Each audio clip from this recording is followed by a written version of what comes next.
Kenapa tak tidur lagi, ha?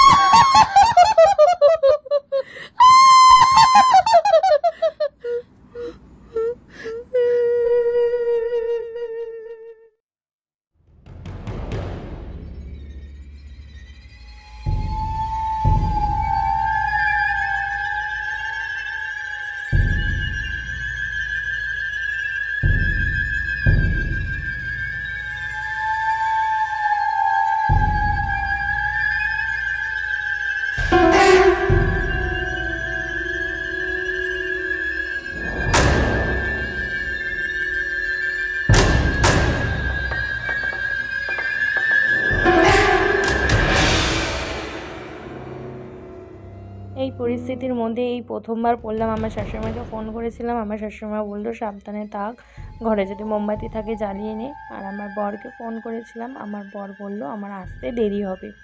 তো তোমরা এরকম কে কে এই সিচুয়েশনের মধ্যে পড়েছো অতি অবশ্যই আমাকে জানাবে। আর দেখতে থাকো পুরো ভিডিওটা। কীরকম বোরিং ফিল লাগছে, কারোর লাইভে যেতে পারছি না।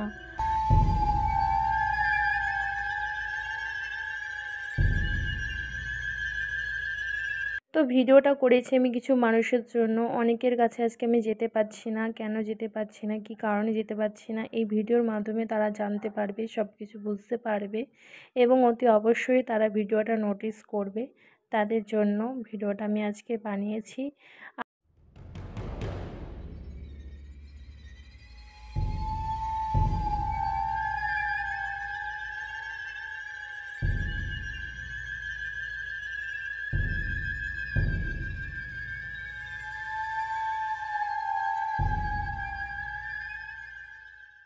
এরকম ফেস মনে হয় আমি প্রথমবার করলাম, যদিও বা আমার শাশুড়ি মা বারংবার আমাকে ফোন করছে, খোঁজ নিচ্ছে, যেহেতু ঘরে সেরকম মোমবাতি নেই।